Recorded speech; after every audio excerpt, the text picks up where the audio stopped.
it is okay to move in a direction for something that you don't know everything about.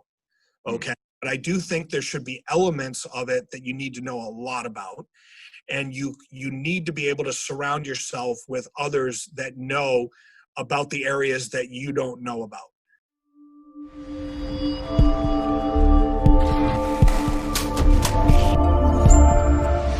Hey everyone, this is Devin Miller here at another episode of the Inventive Journey.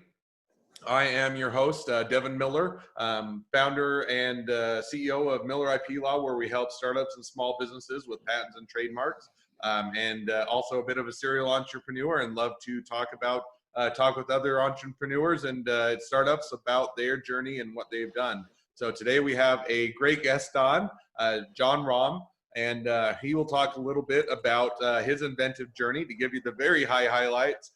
He did his first startup from 2017 to 2018, so for 11 years, and raised a good amount of money, did an exit, and now he's on to his next startup.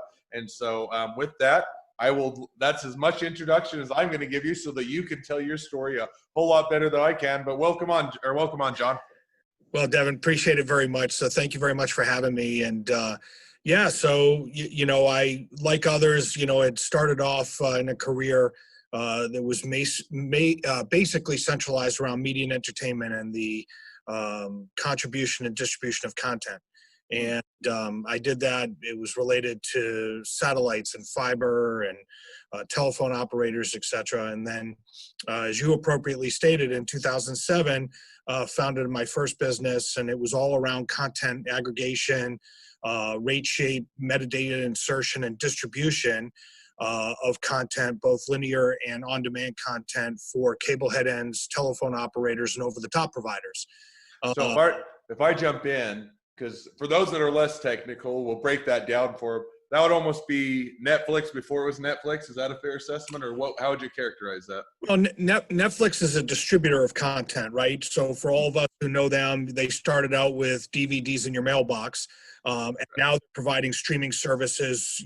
Depending upon those orientation, that could either be over the top, meaning that it goes directly as a cord cutting approach, or on the bottom, which becomes the supplemental content to existing content cable operators have. But the point you're making, which is the right point, which was this was the way to get rich content prepared for consumption on second and third screen, opposed to just the television set. When you date back to 2007, that's fairly early on for that. And I should know this because I just actually read a book about Netflix. But what year did they start with streaming? Right on or about that time period, 2007, 2008 time period. The beginning of their stages was really mired in legalese of could they get throughput to the home? And throughput to the home, was it going to happen because the cable company was going to share some of its bandwidth, or was it going to have to appeal to Congress and lawmakers to give them access? And then once that started to happen, then the distribution of DVDs to the mailbox could go away, and the real business could really get going. No, that's interesting. So now jumping back to your business, so you Sure. It sounded like you differentiated, and we'll get into what you're doing a little bit later as of today after that first business. Sure. Stay on that for just a minute. So it sounded like you're doing content aggregation as opposed to the streaming. So is there a difference there, or what were you guys doing there? Was it Netflix did it better than you guys, or did you guys just failed, or did you guys have a different business, or how did that go, and kind of where did that go for you? No, we were the engine that was preparing the content for delivery for the likes of a Netflix or a Roku or an Apple TV, but more appropriately for the client base, we were servicing 97% of the cable industry and a portion of telephone operators, AT&T's Uverse or, Verizon Fios. So, that just happened to be our client set opposed to new entrants to the market. Okay. No, it makes sense. Yeah. So if I were to do that, and I think when we talked a little bit, it's kind of almost a bit of a difference between how you did your first startup versus the one you're on now. Is on this one, if I remember right, you raised quite a bit of money and then eventually did an exit. Is that right? Yeah. So that business, because there was such a large amount of content that needed to be repurposed, it required a significant amount of capital to be able to have the workflow management to handle that amount of throughput. And so in that business, we raised a substantial amount of capital, upwards near about $85 million when it was all said and done. It just was a different approach. It was what that business model needed. This one, we've been far more frugal in our approach. We've raised about $12.5 million to date. We haven't used institutional money per se. In this one, it's been more family offices, a bit of institutional venture debt.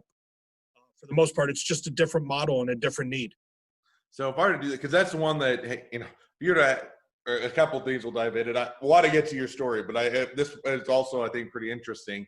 You Sure. get, so 80, I think you said 85 million, right? For the first startup or the last one. And, you know, first of all, everybody always thinks, oh, you raised a ton of money. That means you're rich, right? You have huge paychecks and you have nice cars and you have the company jet and everything else. And I assume, maybe that's correct, but I assume that's not correct. So when you do that, how does, you know, first of all, how did you raise that much money, or how do you go about finding those people that are going to invest in you? And then what do you actually do with that money when you hit those kind of hurdles? Right. So I'm not sure if what you explain is other people's way of being able to do it. It was not mine. Okay. And I will let you know that the money that was raised for that was specifically raised for the business itself, and it was used in that fashion. So it was around making sure that we had the right kinds of people with the right levels of expertise and professionalism. And it required a significant amount of hardware and software, and you needed to be a company that had longevity and comfort around the amount of money in to be able to do business with the kind of customers you were doing business with. And so it required that kind of a money raise. It was not money that was used for individual benefit, outside of the fact that, you know, we all paid ourselves our salaries and what we did. But, you know, I would like to think that we worked really hard to make sure that we earned the monies that we were. So no company jet then? There was no company jet. No. We spent a significant amount of time, especially early on, you know, spending a lot of time on middle seats, going from Washington, D.C. to Seattle, where one of our investors was, and California. And then, a matter of fact, that business, different than this one, not totally different, but somewhat different in the sense that we had acquired 5 to 6 companies in as many years. So it was pretty much a roll-up strategy, which also some of that monies to be able to do it. Roll-up strategy would be going around acquiring other businesses that can then integrate, or you can roll into what you're doing, right? Right. And you would hope that those companies give you additional market share and capability. And you also hope that it's accretive in the sense that you're able to, you know, either gain enough revenue that 1 + 1 = 3 and not 2. Or you're able to take out enough cost that it's accretive in the sense that it's very profitable to what you're doing. So that was the mentality behind that business at a time period where there was a lot of people out there that either had content or had a relationship with cable head-end providers from a software or hardware standpoint. And if you start to, you know, amass those different companies and putting together, you basically are getting market share and delivery. Okay, no, that makes perfect sense. Some of those, I just trying to make sure that the terminology for listeners that may not be as familiar of it, that they can get an idea of what that means. So that's a great explanation. So thank you. Of course. So then I think you said around 2014 or that you decided to leave the company. They're doing a bit of remanagement and then eventually got acquired. Tell me a little bit about, you know, or let's walk through a little bit about kind of how that worked, as far as you kind of got towards the end and you're saying, okay, I'm ready for my next venture, ready for my next thing. And how did you make that transition or decision, and how did you go on to your next venture?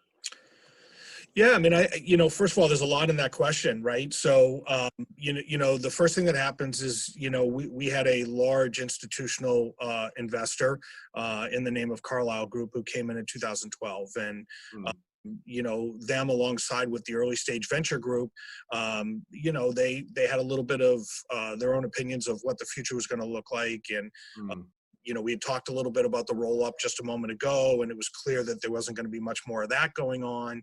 And you know, they wanted to do a management transition, and and they did so. And it's not an easy thing for entrepreneurs to recognize that their sort of chapter's over and it's time to move on. But I do think it's an important, lesson for people who are entrepreneurs who are getting into it, that, it is about, your shares, your options, your investment, what you're given to grow the business. And if there's somebody out there who can drive the business for that next chapter, and make your value in the business as good or better, you have to understand that it's certainly worthwhile giving that a look. And that's what happened here. So they had brought in somebody who was going to run the company, and she had been working at Warner Brothers for a long period of time, and had some thoughts and ideas of where to take the business. And so that's what she did. And she ultimately was able to take that business to exit in early 18, as you said. And for me, I was able to take 2014 to think about what was next, and operate properly within my non-competes and non-solicitations, which is an important message for other people as well. Sure that you adhere to those things and do what you need to do. But then in early 2015, March of 2015, another opportunity presented itself to me, and that was Venue Ties. Okay. So if I were to unpack that, because there's a lot in there, right? So There is. unpacking that. So if you just say, so was it a lot of people, if you get into far enough into founder or startups, eventually it seems like, a couple things happen. One is the company outgrows you, or you outgrow the company, right? In the sense that one is, I'll back that up a little bit. One is, hey, some people are very good at startups, and they can, figure out how to solve the problems, how to enter a new market, how to build a company. And the company gets so big, and they're saying, okay, we really need a different skill set to take the company to the next level, which is one thing. And the other could be is, hey, I like to do startups. I like to do small business. That's what I enjoy. I enjoy solving those problems. And when it gets to a bigger thing, I don't want to do that anymore. It loses the fun for you, right? And so, how did you, and I don't, it kind of sounds like a little bit of both. How did you decide, okay, it's time for me to move on, or I'd like to? Was it kind of more of they decided it was time for you to move on, or you decided it was time for them, or kind of a mixture, something of that nature? Well, I think literally, okay. I think they ultimately decided, okay. But I think fundamentally, if you play out from 2012 to 2014, I had moved from my chief operating role, meaning the day-to-day business, and I had been doing more business development on what was next and how to extend it to different geographies and where to take the business next. I'd spent a stint of about a year living in London and running the last acquisition the company had made in On Demand Group, and managing that and looking for other acquisition opportunities. I had I've been traveling substantially and looking at where the business could grow in other situations. And, as I said, it was kind of clear that, there's probably wasn't going to be too much more of that behavior that was going on. And, you're right in concept, Devin, which is, from a high level perspective, either you decide you've outgrown them or they decide for you. But I think there are some other building blocks in there also, which is there's some geographical stuff. I was living on the East Coast, and the company was primarily being based out of the West Coast at that time period. And, we had run the business for 2014. Normal startups normally have some sort of transaction inside that window, and it hadn't happened. So, I don't think it's quite as black and white as either, it was time for me to go or they felt like it was time for me to go. I think, you just kind of live a lifeline on it, and you get to a point where, quite candidly, it's in the best interest of the business to get some new ideas, thoughts, and blood into it. And it's probably all right for those people who brought it, as far as they did. My co-founder and partner had left in 2012. So, it just happens that way. I just think that's part of the deal. No, and life is very seldom black and white. So right. It's always easy to try and simplify down, and that's never how life is. So you do that. You make the exit, or you transition out. You have the NDA. You wait it out for about a year, and then you say, okay, I'm ready for my next business. Right? I'll waited out the NDA, or sorry, not the NDA, the non-compete. Get ready to going, and then how did you land on kind of what was your next thing, or what the next thing you wanted to do? Right. Well, this is a bit of the storyline. So in the prior venture that we just finished talking about, that was actually my business idea, and found a partner because I felt like I needed somebody who was going to help me in areas that were not my expertise, and that was fundraising. And at the time, that's how I found my business partner. At the time, a gentleman by the name of Ramu Potarazu.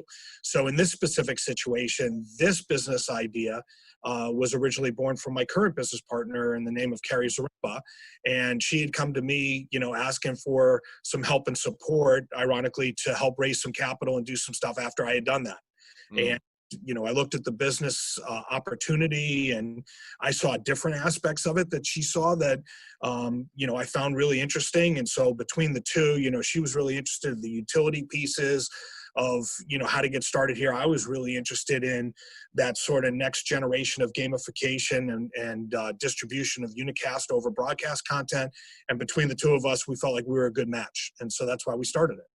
So give everybody maybe just the 30-second or whatever overview of what's the new business, or what are you guys working on, or what have you been building? I think since 2015, right? What have you guys been building up? Yeah, so Venue Ties is a platform, and it's a technology platform that focuses on basically four major areas, right? So it focuses on deep level integration between a multiplicity of technology partners and companies. And within that deep level integration, it's incredibly focused on personalization. What do we know about the consumer, and how do we gain that information and knowledge through the data and analytics that are presented? And then we layer onto that contextual awareness. Where is that consumer, and when they're in that location, what do we know their buying behavior is? And then, of course, the commerce platform and the loyalty and mobile wallet. So, and you tie that together and you put it together with 175 plus deep level integrations. We're a company where our platform is married off with a UI UX, meaning an application storefront. So whether that's something that we provide or we use third parties to integrate into. And we basically make larger venues smarter by using the mobile handset and mobile first technology. So we do that within three major verticals, one of which is sports and entertainment, so large professional venues, either sporting events or concerts or other live events, downtown district areas, so a microcosm of smart city IoT play, and then gaming and casinos, and the tie together between what happens in hospitality and gaming and casinos, and then ultimately between those verticals, using the bricks and mortar of the sports book, tying together to day of betting and gamification. So hopefully I didn't go too fast. I'm happy to dwell down on any area that you'd like me to, but I just wanted to provide that overview. So, all right, I'll try to simplify it, and I'll probably slaughter it, but we'll give it a go. So if I were to say, it basically aggregates what would be different sports and other event venues to make it in a single place, and then gamification. I know that in general, but maybe dive into what does it mean? Because gamification, in my understanding, is more of, hey, you almost make it kind of like a game. Name words, you almost make it so people are incentivized, or you're wanting them to interact longer, you're wanting them to be on your app longer, use it more often, and make it kind of almost that game where you're having incentives to always play longer, do more things. So how do you what does that mean as far as gamification versus aggregating? Right. So let me take that lead in that you're kind enough to provide me, and then let me do some justice to really why we got started and what we were trying to solve. Right. And I think in a lot of ways, as we had discussed prior in this podcast, we had essentially talked about how were we going to make products and services of entertainment better in the living room and the household. It was completely flipping it on its head. And this is how to get people out of their living room and going back to venues and events. And what we recognized very early on was the inhibitor to doing that was the first part, which was really the brainchild of my business partner and what Carrie wanted to solve, which was the utility aspect of it. It was a literal pain in the neck to go to events, right? It's the traffic, it's the parking, it's even, getting the tickets and transferring tickets to other people if that day was not a good day for you. all the cumbersome aspects of actually getting to the event, getting through the right turnstile and not walking in through the wrong gate area, and then understanding wayfinding and mapping, and how do you understand wait times when you have to go to the men's room or the women's room, or order food and beverage, all the utility pieces. But the second aspect of it was the aspect of how do you actually go to an event and change that lean back experience of entertain me to that lean forward experience of how am I entertained when I'm going to watch an event. And one of the areas that we think is critically important to that lean forward aspect of, providing a more interactive example of it is gamification. Who's going to score the next basket? Is the next play going to be a running play or a passing play? How do we support the local sponsors? And so if it's a sponsorship for, the pizza company, how do you do the virtual pizza toss opposed to chucking a pizza in somebody's lap and all of a sudden recognizing you just spilled food all over them? Digitizing all the behavior of that lean forward experience so that your consumers are immersed in the event, and then giving them the opportunity either on their way into the event or on their way out, that the venue in which they're going to is wrapped around a larger district for entertainment and food and beverage and, safety and comfort around that area, and that you're using and repurposing your loyalty points and what you've earned as a customer that's appreciated by the teams or the venues or the leagues. Okay, no, that gives a lot of great insight. So Right. Could dive a whole lot deeper in the technology, but we'll almost leave that there. So I always have my last two questions, but my question before my last two questions. So Yes, this sir. one we kind of talked a little bit about before the podcast was almost opposite of your first in a lot of ways. And I get one is getting people to kind of stay in their house and watch things, getting out, but also on the kind of the institutional investors and how you decided to raise money and fund it and do reoccurring revenue and all that. So kind of, a short overview. How did you decide how to fundraise and how to actually monetize and make this a profitable company and maybe keep a little bit more control and do it a little bit less conventional? Well, you're right. We did discuss this a little bit before. So, I'll repeat a little bit of it and hopefully give it a little bit of a new flair so that you don't feel like, you're not getting your money's worth here. But, what I would say is, for a lot of entrepreneurs out there is, look, you have to be willing to get it wrong to ultimately, get it right at some point in time. And so like the biggest mistakes that you can make is not making any decisions at all, right? So, Yeah. one of the things that I really learned the first time I went through this to this time is there's a difference between fundraising and governance, okay? And in concept, I knew it, but by behavior, I didn't really understand it. And so I think, you have to take a look at your business model and understand what kind of capital you need. And then you also have to decide what kind of capital you want, because they're two different things. And you got to give yourself a little bit of wiggle room in there to be able to operate within what you need versus what you want. You also need to make sure you surround yourself at the board level with people who are highly supportive of what you're trying to accomplish and are to listen to the feedback from management who's running the business every day. But you also need to protect yourself a little bit with governance and understand, how you can use your board to be able to drive decisions for the business that's right for the people who are supporting the business, your client base, and continue to give your business the opportunity to grow and not stunt it. No, I think that's all.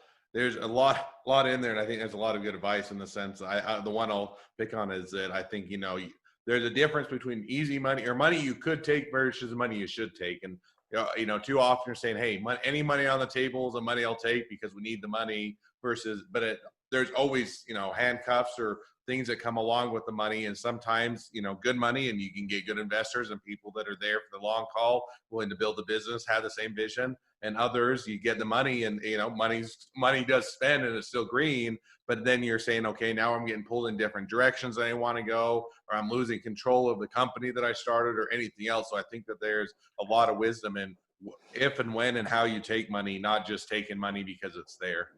Yeah, I know this is not part of your question. I know we're getting to the end, so I'll try to do it quickly. But I will tell you, in April of 2019, which is kind of amazing based upon where we were in April of 2020, Mm, we actually walked away from an investment that was, about $9 million. mm, And, we walked away because we weren't sure the terms were the right terms for the business. We were next to positive they weren't the right terms for the shareholder base that had already been there. Uh, mm. and we just didn't think that's what the business really needed.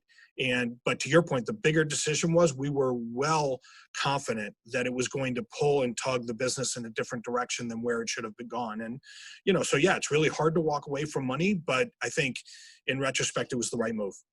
All right. Well, I think that's some great insight and advice. So, okay. Well, we're hitting the end, as you mentioned. So I'm going to ask my last two questions that I always ask at the end of the podcast. So the first one is, what was the worst business decision you ever made? I'm going to take the question. I'm going to wordsmith it just a little bit to benefit me. I hope you're willing to let that happen. So, Sure. you know, I spent some time thinking about the worst business decision, and where I'd like to come back to it is I would like to say one of the things I wish I had done a better job at doing. How about that? That works. Yeah. So thank you for latitude. Sure.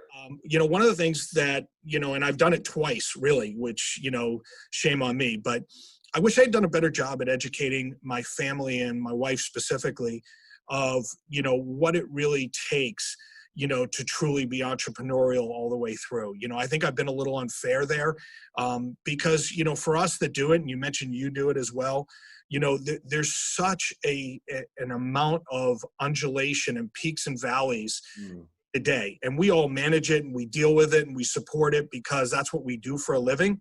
mm, And you get home and you're tired and you don't want to talk about it. And so unfortunately, those that are most important to you, they're not living it with you, day in and day out.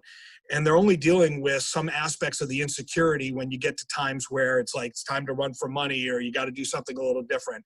yeah. I've tried to be cognizant of it. I've tried to do a better job at it, but that's an area where I could improve and should improve. And I wish I had handled it better.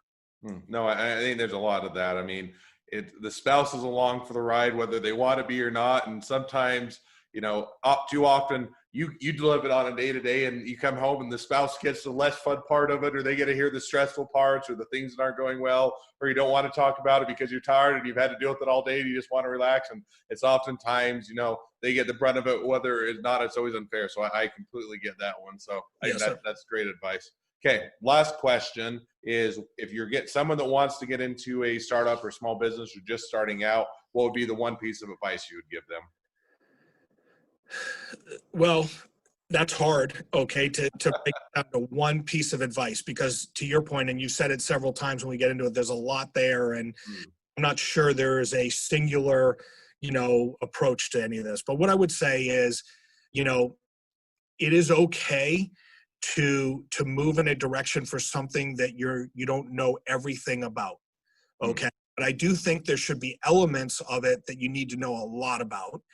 And you need to be able to surround yourself with others that know about the areas that you don't know about. mm. Okay. So, I think the most dangerous aspect is, either having holes in knowledge in your management team or hiring individuals who won't tell you what they don't know. Yeah. So, as long as you know the information, you can make qualified decisions for it along the way. Mm. But it's really important to understand and face the facts and not be afraid to address those issues.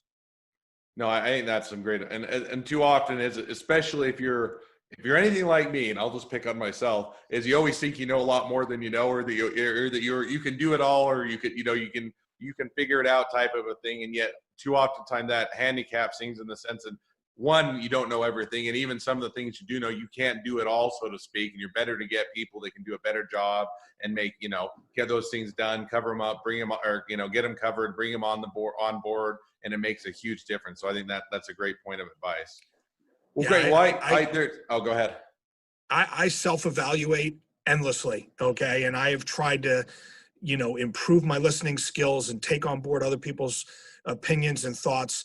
I still very much run a company and I set the vision and I move towards it. But, I can't sit here and tell you that every idea and thought are mine and that's where they came from. There's a lot of smart people that helped me get along the way.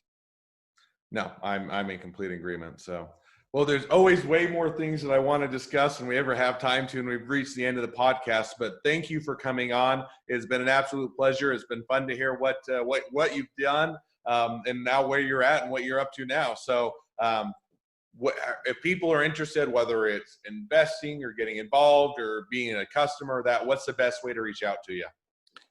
The best way to reach out to me is on email, which is JROMM@Venutize, which is V as in Victor, E as in elephant, N as in Nancy, U as in United States, E as in elephant, T as in Tom, I as in Ingrid, Z as in zebra, E as in elephant.com. All right, that was great. Now everybody knows how to spell. Perfect. Well, for everybody that's listening that would like to either be a customer, get involved, or otherwise reach out, be sure to hit Jon up. And I think that it's a great business and a great company, and we're glad to have you on. For everyone else, if you're looking for any help with trademarks, patents, or anything else, legal advice, feel free to hit us up at Miller IP Law. We're always here to help startups and small businesses. And if you're looking to be a guest on the podcast, certainly feel free to reach out. We'd love to have you on if you have a great journey to tell. And you can just go to inventivejourney.com. Thanks again, Jon, for coming on. It's been a fun time and wish we had more, but maybe we'll have to have you on again in the future and check out how things are going for you.